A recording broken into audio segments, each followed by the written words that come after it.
오늘 제목은요, 여러분 잊지 말도록 공로와 은혜는 섞일 수 없다. 공로와 은혜는 섞일 수 없다. 복음이면 충분합니다. 많이 들었죠?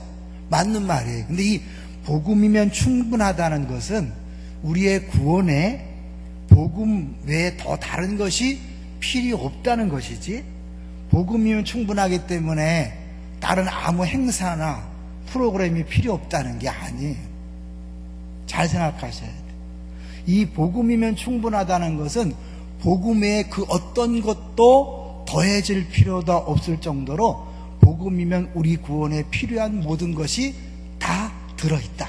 그래서 오늘 제목도요, 이 공로와 은혜는 섞일 수 없다는 것은 뭘 얘기하냐면, 이 예수님의 은혜, 예수님의 은혜로만 충분히 구원받을 수 있기 때문에 거기에 조금이라도 공로가 들어가면 은혜는 싹 사라지는 거예요. 그래서 틴켈러 목사님은 전체 아니면 전체가 아니다, 전체 아니면 아니다는 거죠.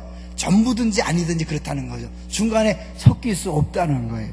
우리가 이제 이 복음을 잘못 알면, 복음을 잘못 알았을 때 나타나는 현상이, 내가 하지만 동산교회를 힘들게 했던 큰 이단성 가까운 사상이 뭐냐면, 이제 복음이 주님이 하셨으니까, 다 주님이 하신다는 거잖아요. 소식이잖아요. 주님이 하시니까 결국 우리들이 할 일은 아무것도 없다, 이렇게 되는 거예요. 그러니까 기도도 필요 없고 전도도 필요 없고 행사도 필요 없다, 이렇게 얘기하는데 아니에요. 이 복음으로 충분하다는 것은 우리의 구원에 관해서 복음 외에 다른 것이 필요 없다는 거예요. 여기 사실은 주님이 하시기 때문에 이제는 뭐야? 은혜에 감사해서 우리가 할 일이 있는 거죠. 뭘까요? 할 일이. 자, 예수님이 제자들에게 뭐라 그랬어요? 너희는 나를 따라오려거든 자기를 뭐해죠? 부인하고 자기 십자가를 지라. 자, 자기를 부인하고 자기 십자가를 진다는 것은 결국 내가 죽는 건데, 죽으면 할 일이 없잖아요. 그죠? 근데 요 다음에 뭐가 있어요? 나를 쫓으라 그랬잖아요. 결국 예수님을 쫓는 건 뭐예요? 나잖아요. 그 결국 이 자기를 부인하고 십자가를 진다는 것은 내가 아무것도 안 한다는 게 아니라 나 중심의 삶에서 내 모든 것들을 십자가에 못 박고 이제 뭐야? 하나님 중심으로, 전적인 주님 중심으로 순종하며 나아가는 거죠. 그러니까 사실 이 복음이 주님이 하셨기 때문에 충분하다는 것은 우리 구원에 하나님께서 나를 용인하고 사랑하고 용납하는 것에 더 다른 게 필요 없다는 거예요. 잘 하셔야 돼요. 내가 하나님을 기쁘시게 하고 하나님의 사랑을 구한다, 표현 조심해야 돼요. 사랑을 구할 필요가 있어요, 없어요? 네? 하나님의 사랑을 구할 필요가 있어요, 없어요? 없어요. 이 복음으로 충분하다는 건 이미 하나님이 나를 사랑하시고 나를 기뻐하시는 것, 그건 완벽하게 이루어진 거예요. 더 이상 사랑을 주세요, 더 많이 사랑해 주세요, 더 많이 복 주세요, 하나님을 기쁘시게 할 수 있도록 하세요. 그게 아니에요. 이미 하나님은 나 존재 자체로 사랑하시고 기뻐하시기 때문에 나에게 약속한 모든 복을 다 주는 거예요. 주일 설교 기억하세요? 이미 다 복이 주어졌는데 그 복을 내가 복으로 누리기 위해서는 서로 축복하는 게 필요하고, 또 어떻게 해요? 내가 주님의 은혜를 경험하기 위해서는 주님이 하셔야 되니까 매일 매 순간 자기를 부인하고 십자가를 지는 게 필요하지. 그래, 주님이 하시니까. 그리고 평강을 위해서 우리도 모르게 계속해서 염려가 찾아올 때에 어떻게 해요? 자꾸 기도하는 거죠. 그런 것들을 이미 주어진 복을, 주어진 사랑을, 주어진 은혜를 누리는 방법이지, 그것이 있어야 복을 받고 사랑받고 은혜를 받는 게 아니라는 것을 기억하세요. 자, 여기서 여러분이 이 복음을 약간 빗나가게 배웠을 때 나타나는 우리가 할 일이 아무것도 없다, 심지어는 교회 행사 필요 없다, 프로그램 필요 없다고 가는 것은 복음을 잘못 알고 있는 것이다 라는 것들을 염두에 두고, 오늘 부분은 뭐냐면 이 우리의 구원에 필요한 에서 복음 외에 그 어떤 것도 필요치 않다는 것을 이야기하는 거예요. 이제 오늘 잘못 듣고 이제 그러니까 뭐 교회 주일학교 여름소경 필요 없고 수련회 필요 없고 아버지 학교 필요 없고 엄마 학교 필요 없고 생수강 필요 없고 내 집 필요 없고 그런 게 아니에요. 그런 것들은 다 필요한 거예요. 왜 필요하죠? 예수님 자체가 복음으로 오셨잖아요. 성육신으로 오셨죠.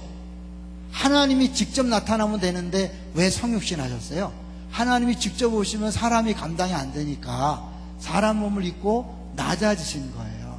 그러니까 인간을 위해서 하나님의 어마어마한 사랑과 은혜를 낮아짐으로 전달하는 거잖아요. 결국 이 성육신의 원리는 우리가 이방인에게는 이방인의 모습으로, 또 어린아이에게는 어린아이의 모습으로, 무식한 사람은 무식한 방식으로, 지혜로운 지적인 사람은 지적인 방식으로 가는, 그것이 이제 하나의 문화죠. 문화.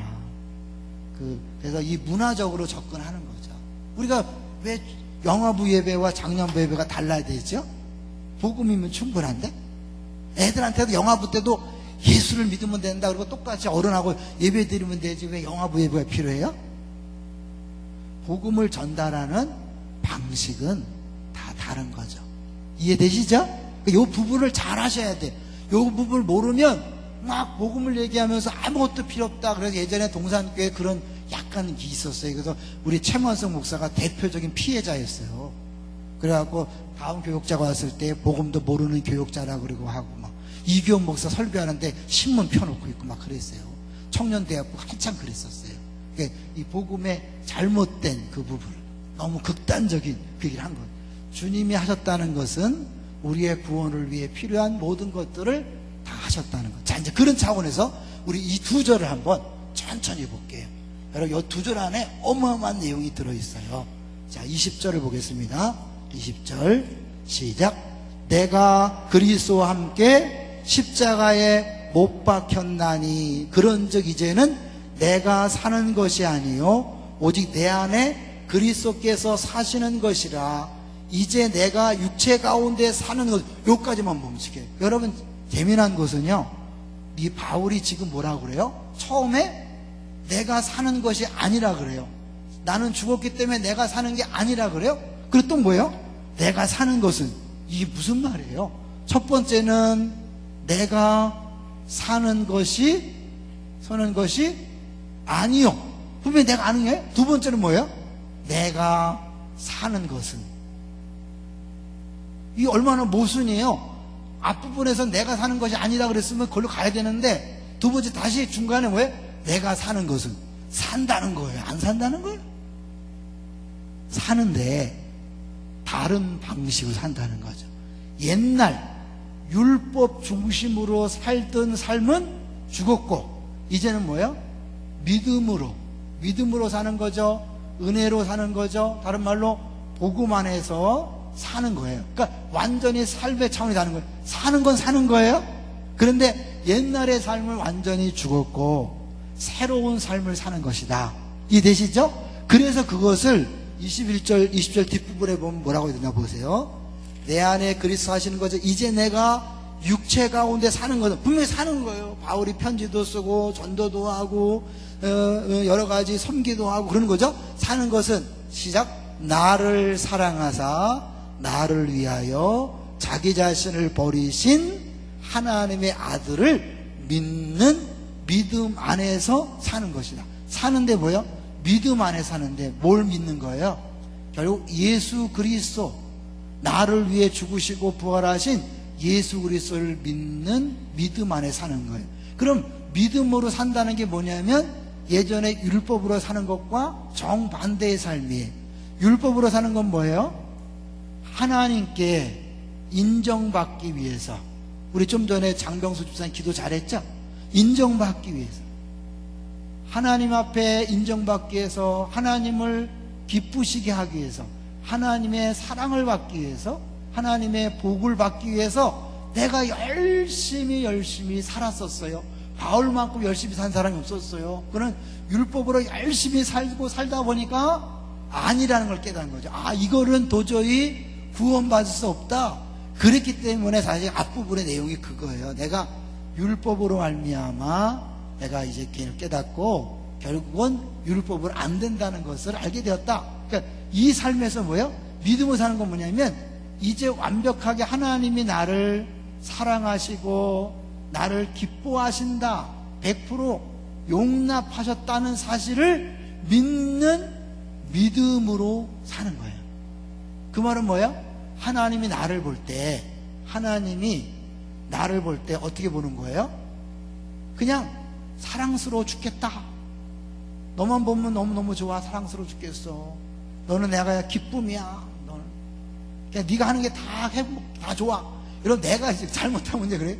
여기서 또 예수 믿고 이제 구원 받았으니까 그 다음에 하나님이 사랑하시려면, 기뻐하시려면 내가 주일을 잘 나와야 되고, 또 예배 잘 나와야 되고, 전도 많이 해야 되고, 헌금 잘해야 되고, 기도 잘해야 된다고 또 생각을 하는 거예요. 그러니까 어떻게 해요? 마음이 행복해, 안 행복해? 내가 생각하는 그 기준, 내가 생각하는 또 다른 기준이 도달하지 못하잖아요. 적어도 예수 믿는 사람이라면 매일 성경을 읽어야 되고, 매일 기도해야 되고, 사랑해야 되고, 용서해야 되고, 용납해야 되는데, 근데 그렇게 못 살잖아요. 그럼 하나님이 기뻐하실까요? 하나님이 싫어하실까요? 어때요? 그래도 기뻐하신다니까. 이 잘 알아요. 우리 잘못하면 이거 하나님이, 예수님이 나를 위해 죽으셨기 때문에 예수님이 세례받을 때 이는 내 사랑하는 아들이야, 내 기뻐하는 자라고 말씀한 것처럼 그 예수님에 대한 선언이 나에 대한 선언이라는 걸 머리로만 알고 다시 신앙생활이란 다시 옛날 율법처럼 내가 뭔가 열심히 노력하고 열심히 최선을 다해서 하나님을 기쁘시게 하고 하나님의 사랑을 받으려고 하는 그것이 뭐야? 또다시 나오는 거예요. 베드로가 이 문제에 걸린 거예요. 베드로가. 이 본문 배경이 그잖아요. 베드로가 복음에 대해서 너무너무 잘 알고 복음으로 구원받는 알았지만 결국 이방인과 식사하다가 할례파들이 오니까 도망갔잖아요. 그러니까 이 베드로마저도 이 복음에서 뭐야? 미끄러진, 복음을 온전히 이해 못할 수 있다는 것을 보여주는 거예요. 그러니까 우리는 조금만 방심하면 다시 옛날로 가는 거예요. 옛날로. 그래서 이것을 위해서 뭐예요? 에너지를 다 빼앗겨요. 에너지를 다 빼앗기니까 어떻게 해요? 진짜 이 주를 위해 애쓸 만한 에너지가 없는 거죠. 여러분, 이제 내가 무엇을 하든 하나님은 나를 사랑하시고 기뻐하니까 이제 뭐야? 쉽게 인정받기 위해서, 복받기 위해서 내가 애를 쓰는 게 아니에요. 이걸 안 하는 거야. 이건 사실 뭐야? 다 나를 위한 삶이었어요. 내가 사는 것이 아니요. 더 이상 나를 위한 삶은 이제 사라지는 거예요. 이제 뭐야? 내가 살긴 사는데, 육체 가운데 살긴 사는데 나를 위한 삶이 아니라 하나님을 위한 삶이요, 그리스도를 위한 삶이요. 다시 말로 그리스도를 믿는 믿음으로 사는 것이다. 믿음이라는. 자, 여기서요, 오늘 새벽에 같이 나눴던 말씀을 잠깐 여러분 참고적으로 볼 거예요. 요한복음 가보세요. 요한복음 16장. 요한복음 16장. 우리는 하여튼 매일 복음을 다시 한번 자기에게 선포하지 않으면 또 옛날로 돌아가고 옛날로 돌아가고 옛날 돌아가요. 그러니까 우리 기쁘지 않고 힘들고 어려운 거죠. 그러니까 우리는 누구나 그럴 수밖에 없음을 인정해야 돼요. 자, 16장 33절을 볼게요. 신약성경 요한복음 16장 33절 시작. 이것을 너희에게 이르는 것은 너희로 내 안에서 평안을 누리게 하려 함이라. 세상에서는 너희가 환난을 당하나 담대하라. 내가 세상을 이기었노라. 예수님께서 요한복음 13장부터 16장까지 말씀하신 이유는 한마디로 뭐예요? 너희들이 평안하도록, 우리에게 평안을 주기 위해서 말씀했다는 거예요. 결국 뭐예요? 13장부터 16장까지 그 모든 내용, 예수님이 가르친 진리가 우리를 평안케 할 수 있다는 거예요. 그러니까 이 진리를 알지니 너희가 자유케 한다 그랬으니까 하나님 말씀을 모르면, 복음을 모르면, 우리는 진리를 모르면 진정한 평안을 누릴 수 없어요. 이미 주어진 걸 누릴 수 없어요. 자, 그런데 이 진리는 누구에 대한 것일까요? 결국 구체적으로 예수 그리스도에 대한 거예요. 왜? 예수님을 믿는 것에 대해서 얘기하거든요. 27절로 가보세요. 16장 27절. 요한복음 16장 27절 시작. 이는 너희가 나를 사랑하고 또 내가 하나님께로부터 온 줄 믿었으므로 아버지께서 친히 너희를 사랑하심이라. 우리 사랑, 우리 그죠? 여기 사랑이 어떻게 다 있어? 결국은 우리 믿음 때문에 하나님 우리를 사랑하시는 거예요. 믿습니까? 내가 무엇을 해서 사랑받는 게 아니에요. 내가 무엇을 해서 복받는 게 아니라 내가 예수를 믿는 믿음 때문에 하나님은 나를 사랑하시는 거예요. 이걸 잊으면 안 돼요. 그래서 첫 번째, 진리를 알아야 평안합니다. 그 다음에 그 진리인, 구체적인 진리의 핵심인 예수 그리스도를 믿어야 평안합니다. 세 번째 평안의 비밀은 다시 33절로 가보세요. 33절, 세상에서는 뭐하나? 너희가 환난을 당하나 담대하라. 내가 세상을 이겼노라. 세 번째는 그 믿음 안에서 사는 게 필요한 거예요. 정말 예수님이 세상을 이겼다는 것을 믿는다면 그 믿음으로 담대하게 살아. 그럴 때 어떻게 해요? 환난이 있지만 두려움 없는 거잖아요. 근데 뭐예요? 다 이걸 머리로 알아. 머리로 아는데 조금 어려움이 있으면 어이 큰일 났네 이러면서 어떻게 해요? 스스로 근심에 빠지면 안 되잖아요. 정말 그걸 믿는다면 믿음으로 사는 거죠. 신앙생활은요, 믿음으로 사는 거예요. 잘 하셔야 돼요. 주님이 하셨다는 것 때문에 우리가 아무것도 안 하는 게 아니에요. 믿음으로 사는 거예요. 그 믿음으로 사는 것은 무엇일까? 다시 이제 본문으로 가볼게요. 본문으로. 그러면 이제 이 성경 전체가 연결이 되어 있게 이제 따로 되어 있는 게 아니잖아요. 다시 20절 천천히 또 읽어볼게요, 여러분. 우리 두 절만 따로 하는 이유를 알 거예요. 자, 처음부터 시작. 20절, 2장 20절 시작.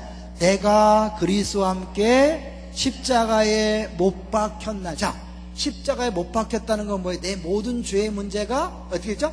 해결된 거예요. 그러니까 죄의 문제가 해결되었기 때문에 나는 뭐야? 하나님 앞에 온전한 의인이 된 거죠. 그 다음에 또 볼까요? 그런즉 이제는 내가 사는 것이 아니야. 이미 죽은 거예요. 옛사람이 함께 죽은 거예요. 사는 것이 아니라 오직 내 안에 뭐예요? 그리스도께서 사시는 거죠. 내가 믿음으로 사는 것은 다른 말로 뭐예요? 내 안에 예수 그리스도가 사는 거예요. 그렇기 때문에 하나님이 내가 사는 모습, 내가 말하고 행동하고 뭐 하는 걸 다 볼 때 나의 부족한 언어나 부족한 행동을 보는 게 아니라 예수님이 말하고 행동하는 것으로 보기 때문에 어떻게 해요? 하나님이 기뻐하시고. 이거를 여러분 더 쉽게 얘기하면 할아버지 할머니가 누구를 보는 거죠? 손자 손녀를 볼 때처럼 생각해 보세요. 할아버지 할머니는 손자 손녀가 공부 잘해 사랑하지 않아요. 말 잘 들어 사랑하지 않아요. 그냥 존재 자체를 사랑해요. 존재 자체를 기뻐해요. 그냥 이 양 보면 기쁜 거야. 믿습니까? 그냥 그가 아무것도 안 해 나한테 기쁜데 뭐 율동을 하고 뭐 반응을 하고 그러면 어때요? 더 기쁜 거죠. 그거 해서 기쁜 게 아니에요. 존재 자체가 기쁜데 그 기쁜 손자 손녀가 할아버지 사랑해요. 또 할아버지 앞에서 뭐 노래도 하고 막 그러면 어때요? 내가 할아버지 된 것처럼 얘기하는데 할아버지 아직 안 돼봤어요?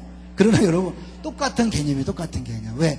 아버지 엄마는요 자녀를 기대감을 가지고 보잖아요. 나보다 더 나은 직장에 들어가라, 나보다 더 공부를 잘해라, 나보다 더 할 걸 기대하지 마세요. 그 나물에 그 밥인데 어떻게 더 나은 자식이 나오겠어요? 너무 기대하지 마세요. 그냥 있는 그대로 사랑하세요. 근데 할아버지 할머니는 아버지 엄마랑 달라요. 아버지 엄마 때는 어떻게든지 잘 키우려고 하지만 야 놔둬라, 뭘 공부시키냐 막 이러잖아요. 존재 자체를 기뻐요. 왜? 하나님 우리를 보는 것은 예수님을 보는 것처럼 보기 때문에 어떻게 해요? 내 존재 자체를 기뻐합니다. 할렐루야. 내가 말하고 행동하지만 예수님이 말하고 행동하는 것처럼 그렇게 봐주시는 거예요. 이해되시죠? 여러분 너무 잘하려고 애를 쓰지 마세요. 아무것도 하지 말라는 게 아니에요. 하되 여러분 열심히 봉사하세요, 충성하세요, 그 다음에 전도하세요, 기도하세요, 말씀을 읽으세요. 다 하세요. 그런데 그걸 통하여 하나님의 마음을 움직이려고 하지 말고, 하나님 마음을 따르려고 하지 말고 그냥 그 자체를 즐기시는 거야. 그 자체를 하나님이 지금 보면서 흐뭇해 하시는 걸 생각하면서 하는 거예요. 기도하고 나 기도 잘했죠? 내 수준에서 잘한 거예요. 찬송하고 나서 나 찬송 잘했죠? 남들이 뭐라고 하든지 내 수준에서 잘한 거예요. 나 봉사 잘했죠? 내 수준에서는 잘한 거예요. 이렇게 되는 거예요. 근데 그렇지 않고 왜 이거는 뭐야? 하고 나서 잘했나 못했나, 그때 이런 말을 했어야 되는데, 그때 이렇게 했어야 되는데, 그때 이렇게 발표했어야 되는데, 맨날 그걸로 전전긍긍하는 사람은 아직도 이거 내가 사는 거죠. 나에 대한 평가의 전정면이니까. 근데 여러분, 이거에 자유한 사람이 많아요, 적어요? 적어. 나눔을 무수하시는 분들 있죠. 나눔을 무수하시는 분들. 성격적인 문제도 있지만 사실은 뿌리는 뭐냐면 내가 잘해야 된다는 거. 그건 물론 옛날에 상처들이 막 겹쳐서 그런 거죠. 거기에 이제 성격까지 합치면 더 심한 거죠. 근데 결국은 이 애가 있기 때문에 두렵고 염려하고 불안하고, 심지어 나중에 분노하고. 우리 순장 모임 때 있잖아요. 누가 나한테 지적했을 때 발끈하는 건 다 내가 사는 증거죠. 왜? 남들이 지적했을 때 내가 사는 거니까 평가받는 거잖아요. 그러면 내가 죄인이 되는 거니까 견딜 수 없는 거죠. 근데 내가 사는 것이 아니고 예수님 사는 거면 어떻게 해요? 이제 괜찮아. 그래도 하나님이 날 사랑하는데, 날 기뻐하는데, 그거면 됐지 뭐예요. 예수 한 분만으로 만족해요. 우리 찬양하잖아요. 여러분, 그게 뭐예요? 예수님이 내 안에서 계시기 때문에 결국 그분이 하는 모든 것들은 다 좋은 것이고 옳은 것이고. 그러니까 여기 이 사람은 이제 쉬운 얘기로요, 기도 응답 여부에 상관없이 감사하는 거죠. 잘 생각하셔야 돼요. 여러분, 왜 우리 기도에 하나님 응답하셔야 되죠? 하나님 이거를 꼭 해주세요. 왜 응답하셔야 돼요? 응답하셔야 내가 원하는 대로 되는 거예요. 누가 원하는 거예요? 내가 원하는 거예요. 내가. 아직도 내가 사는 거죠. 그런데 응답이 돼도 갑자기 거부하네. 빨간불 들어간다. 안 되면 안 돼도 괜찮습니다. 배터리가 나가네. 자, 생각하세요. 우리가요, 기도 응답 안 되기 때문에 하나님 날 사랑하지 않는가 봐, 이런 분이 많이 있잖아요. 여러분, 하나님 사랑과 기도 응답은 상관이 있을까요? 없을까요? 어때요? 기도 응답과 하나님 사랑은 연관이 있어요? 없어요? 있어요? 없어요? 없어요. 사랑하지 않기 때문에 응답 안 하는 법은 없어요. 하나님 우리를 예수님 때문에 사랑하기 때문에 100% 응답하셔요. 그런데 응답하지 않는 거는 주님의 계획이 다른 데 있는 거예요. 내가 사는 게 아니기 때문에 응답이 안 되면 주님이 다른 계획이 있구나, 기다리는 거예요. 이번에 이런 일을 꼭 해야 되는데요. 누구 계획이요? 내 계획인 거예요. 그렇다고 아무 계획도 세우지 말고 주님 알아서, 그게 아니라 내가 마음에 소원한 대로 전도를 잘해봐야겠다. 2단지 전도를 잘해봐야지, 1단지 잘해봐야지, 중앙도 잘해, 괜찮은 거예요. 그죠? 하나님 성령께서 내 안에 마음의 소원을 주는 거예요. 하는데 하나님 앞에 기도하는 거죠. 주님, 매일 등록자가 생기게 주옵소서. 기도하는데 등록자가 없다. 사랑하지 않는 거예요? 그래서 사랑하는 거예요? 사랑하는 거예요. 그거에 흔들리는 게 아닌 거죠. 주님이 사시는 거라면 하나님이, 예수님이 사는 것을 인정하지 않겠어요? 100% 인정하잖아요. 그러니까 결과에 상관없는 거예요. 환경과 조건에 상관없는 거예요. 자유한 거죠. 평안한 거죠. 기쁘고 감사한 거. 여러분, 이 비밀을 아셔야 돼요. 이 비밀을 모르면 수십 년 예수 믿어서도 요새 기도 응답이 안 돼, 하나님 날 사랑하지 않는가 봐. 수십 년 왜 믿었어요? 뭘 믿은 거예요? 결국은 복음이 아니라 종교 생활을 한 거죠. 지성이면 감천인가, 내가 열심히 기도하고 열심히 노력하며 응답할 것이라는 종교 생활을 해오신 거예요. 복음은 뭐예요? 상관없는 거예요. 기도하지 말라는 게 아니라 기도하는 거예요. 열심히 기도하는 거예요. 그 다음에 뭐예요? 하나님 날 사랑하기 때문에 들어주면 들어준 대로 감사하고, 안 들어주면 안 들어준 대로 감사하는 거예요. 믿습니까? 그러니까 지금 내게 주어진 상황 조건 때문에 흔들리지 않는 거죠. 자, 이제 맞아? 그 다음에 21절로 가볼게요. 자, 21절 시작. 내가 하나님의 은혜를 패하지 아니하노니 만일 의롭게 되는 것이 율법으로 말미암으면 그리스도께서 헛되이 죽으셨느니라. 결론이 이거예요. 이 말은 뭐예요? 하나님의 은혜를 패하지 아니한다. 그러면 어떻게 해요? 의롭게 되는 것이 만약에 소톱만큼이라도 율법으로 된 것이 있다면 뭐예요? 예수님은 죽으심이 헛된 것이라는 거예요. 조금 더 우리의 공로나 행위는 아무런 상관이 없다는 거예요. 이거를 티켈러 목사님이 갈라디아서 주석에다가 이렇게 비유를 했어요. 불이 났어요. 불이 나서 이제 막 불이 나서 안타깝지만 온 가족이 이미 다 피했어요. 피했는데 한 사람이 딱 나타나갖고는 내가 당신을 사랑하는 걸 보여주겠다고 아무도 없는 불덩이 뛰어들어가 죽었어. 어떻게 되는 거예요? 아무 소용이 없다는 거예요. 이미 뭐 다 살아남았는데 뭐하러 뛰어들어가요? 근데 만약에 그 집안에 자녀가 남아있는데 한 사람이 나타나서 내가 당신을 사랑하는 걸 보여주겠다 그러고 자기가 들어가서 아이를 건져주고 자기가 죽었어요. 어떻게 느껴요? 아, 이 사람은 진짜 나를 사랑했구나 느끼는 거예요. 예수님이 나를 위해 죽으셨다는 것을 믿는 건 뭐예요? 그분이 나를 사랑했다는 것을 확실히 깨닫는 거예요. 그러니까 어떻게 해요? 나를 위해 죽으시고 부활하신 그분을 위해 산다는 건 뭐예요? 그분의 사랑에 감사하여 감격하여 나도 뭐예요? 사랑으로 반응하는 거죠. 믿습니까? 우리가 뭘 따내기 위해서 하는 게 아니에요. 사실 할아버지 할머니 앞에 손자 손녀가 할아버지 할머니가 나를 사랑한다는 것, 나를 이뻐한다는 것을 다 확실히 알고 이제 뭐 잘하건 못하건 상관없이 그 할아버지 앞에서 재롱을 떠는 그런 거죠. 근데 이제 그러기 위해서는 손자 손녀가 할아버지 할머니에 대한 사랑을 확실히 느낄 수 있어야 되겠죠. 그러니까 못 느낄 수 있지만 우리는 어떻게 해요? 이미 예수님이 나를 위해 죽으시고 부활하고 나를 위해 고난당했기 때문에 사랑은 확실하다. 동의하시나요? 지난 이번 주일날 외웠던 말씀 한번 외워볼까요? 우리가 그리스도께서 하나님께서 세 단어를 좀 기억하세요.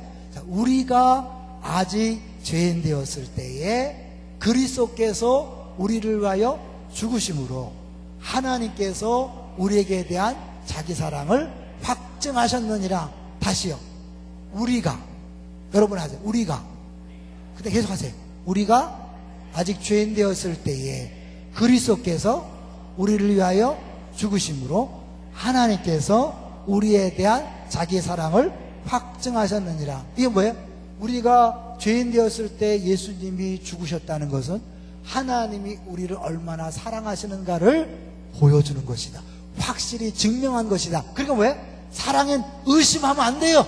그러니까 뭐 수십 년 예수 믿다가 내가 기도하는데 응답이 안 돼요. 사랑이 떠나갔나 봐. 하나님 사랑이 식었나 봐. 이러면 안 되는 거예요. 여러분, 우리는 그 사랑은 영원토록 변함이 있다 없다? 없어요. 사랑이 더 커지거나 작아지는 게 아니에요. 사랑은 동일한데 내가 그 사랑의 길이와 넓이와 높이와 깊이를 더 많이 점점 알아갈 뿐이에요. 믿습니까? 근데 그래서 다시 이제 우리가 순장 모임 때 했던 걸 여러분 잠깐 나누고 정리해 보려고 그래요. 궁금하신 분들은 500원 내고 수요 순장한테 물어보세요. 이렇게 시간이 가면 내가 이제 예수 그리스도를 믿는 시점이 딱 되죠. 요거는 하나님의 거룩성이에요. 하나님의 거룩성은 원래 거룩하지만 내가 느끼기에 하나님은 정말 대단하신 분이라는 걸 점점 더 많이 알아가는 거예요. 죽을 때까지 하나님 알아가는 거예요. 그 다음에 뭐예요? 요 밑에는 나의 죄성이에요. 나의 죄. 나의 죄가 점점 크다는 것을 죽을 때까지 알아가는 거예요. 그리고 요 간격만큼 십자가의 은혜를 우리가 뭐예요? 알아가는 거예요. 아, 예수님이 나를 위해 죽으셨어. 초신자 때는 요 정도밖에 안 돼. 그래, 뭐 죽으셨지. 또 지나면 어때요? 나를 위해 죽으셨대. 나를 위해 죽으셨대. 나를 위해 죽으셨대. 점점 더 커지는 거예요. 그러니까 초신자가 말하는 하나님 사랑과 10년 믿은 사람이 말하는 하나님 사랑은 똑같을까요? 다를까요? 다르죠. 다른 거예요. 아이들이 말하는 부모 사랑과 자녀를 낳고 속 썩어 본 사람이 말하는 자녀 사랑은 같아야 달라요? 다른 거죠. 그거예요. 그런데 요 중간에 사람들은 하나님의 거룩하심을 알아갈수록 자기 자신의 그 수준에 못 미치는 걸 보면서 자꾸 내가 행위로 요 간격을 메꾸려고 한다는 거예요.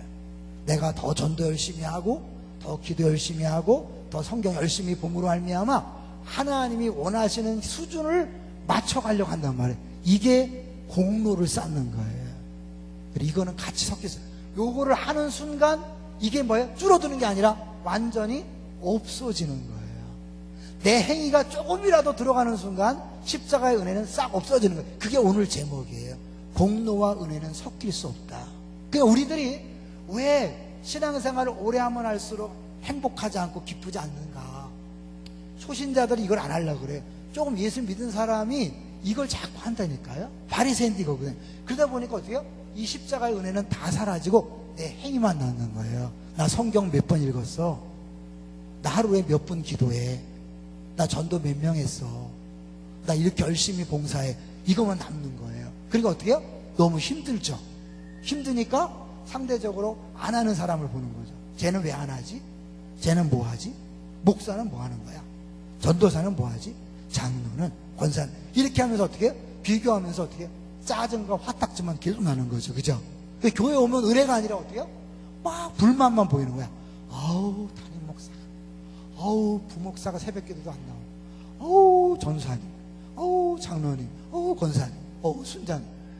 요게 들어가는 순간 은혜는 싹 사라지고 어떻게 해요? 내 공로만 남으니까 바리새인이 돼서 판단 정죄만 있는 거죠. 행복하지 않는 거예요. 늘 얘기하는 것처럼 3년근, 5년근, 10년근이 되는 거예요. 그 다음에 이제 뭐냐면 여기서 이제 여기 내가 죄인임을 계속 알아간단 말이에요. 근데 이걸 인정해야 되는데 내가 인정하고 회개하면 되는데요. 내가 초신자 때는 죄인임을 인정하지만 적어도 10년, 20년 믿었는데 성경 말씀을 들으면서 죄인이라고 깨닫는 게 뭐예요? 너무너무 싫은 거예요. 그리고 어떻게 해요? 여기서는 위선을 하는 거죠. 사실은 나는 원래 그런 사람이 아닌데 누구 때문에, 무엇 때문에, 그 사람 때문에, 그 인간 때문에, 환경 때문에 어쩔 수 없었다. 나는 괜찮은 사람인데 내가 그 남자만 안 만났다면 나는 이렇게 안 변했어요. 난 원래 처녀 때 순했는데요, 그 이상한 남자를 만난 다음에 아주 악해졌어요. 그럴까요? 아니에요. 원래 본성이 드러나는데 시궁창이 가만히 있을 때는 깨끗해 보이지만 한 번만 휘저으면 지저분하게 올라오는 것처럼 내 원래 쇳덩어리는 원래 있었던 거예요. 하나님이 이것을요 계속해서 발견하게 만들어가는 게 신앙생활이에요. 그러니까 우리는 그걸 발견할 때마다 와, 내가 이런 죄도 있었구나. 주님 회개합니다. 계속 회개하는 거예요. 회개하면 어떻게 해요?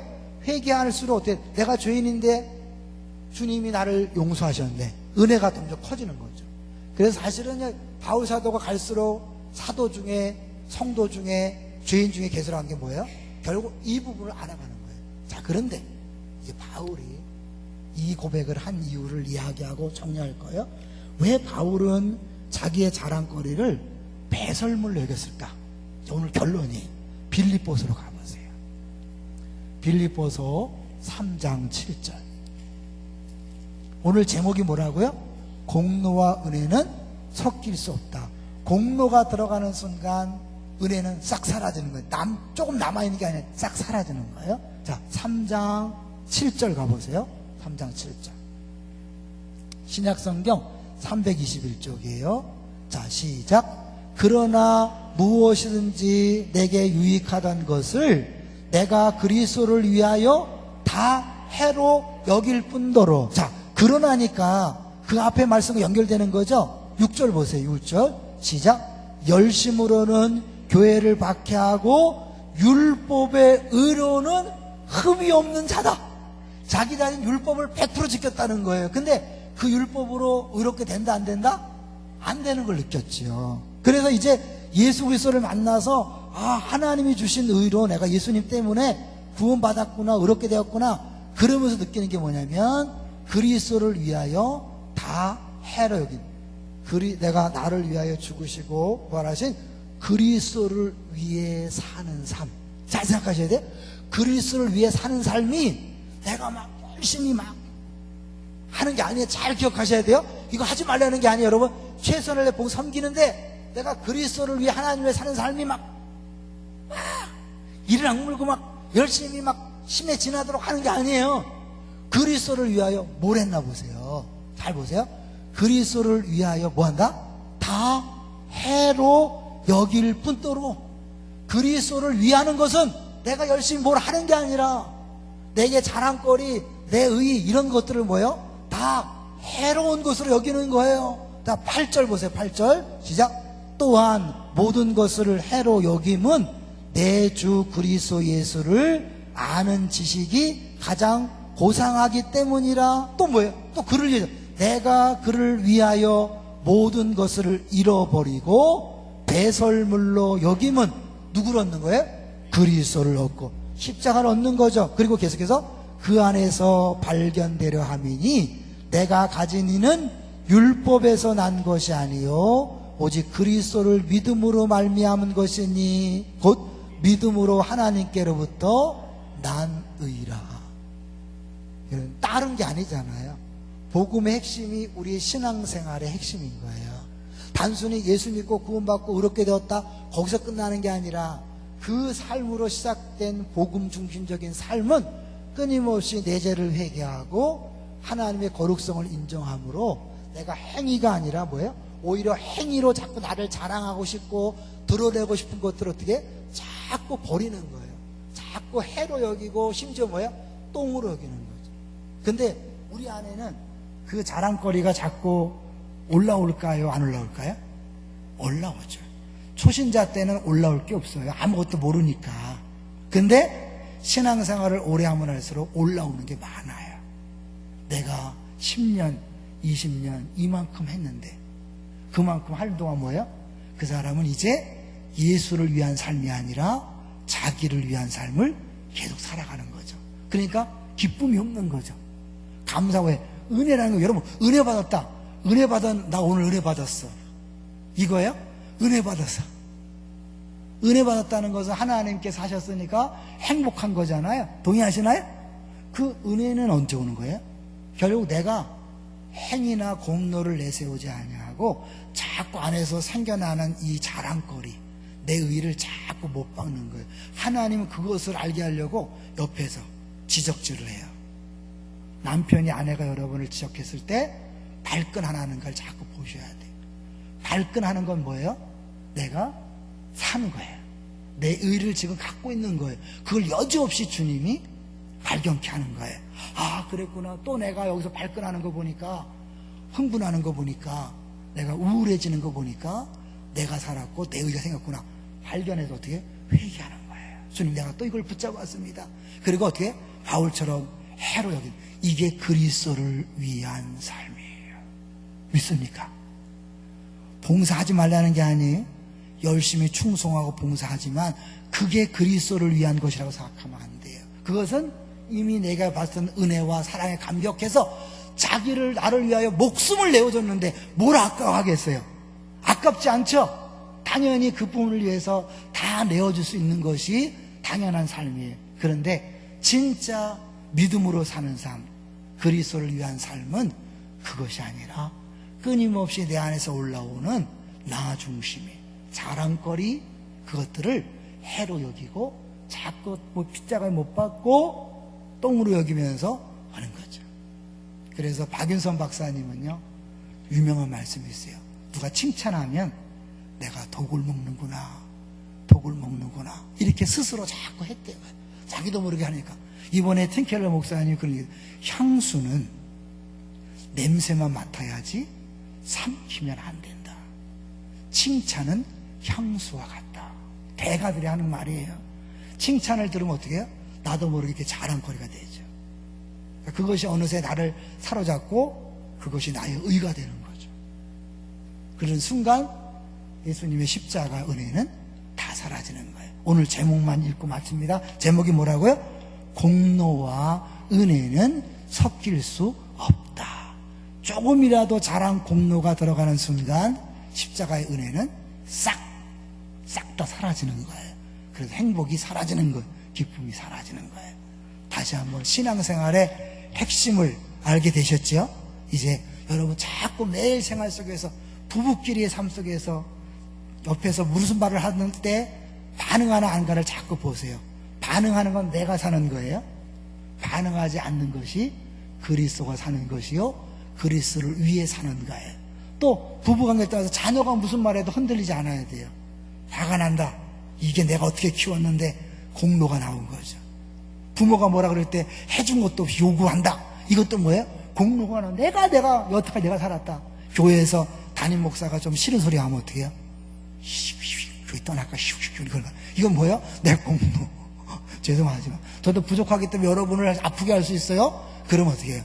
아, 하나님이 목사를 통하여 나를 긁고 있구나, 이렇게 생각하고 완전하지 않으니까 인정하세요. 그리고 자기 자신을 화가하세요. 주변 성도들이 가깝게 지내는 사람이 툭툭 던지는 말로 나를 힘들게 할 때 그 사람의 문제가 아니라 나에게, 내가 사는지 주님이 사는지를 점검케 하시는 걸 생각하고 다시 회개하고 믿고, 그리스도를 믿는 회개와 믿음, 회개와 믿음, 회개와 믿음, 이것이 신앙생활의 전부입니다. 자, 이제 같이 일어나세요. 일어나셔서 우리 찬송하고요, 기도할 거예요.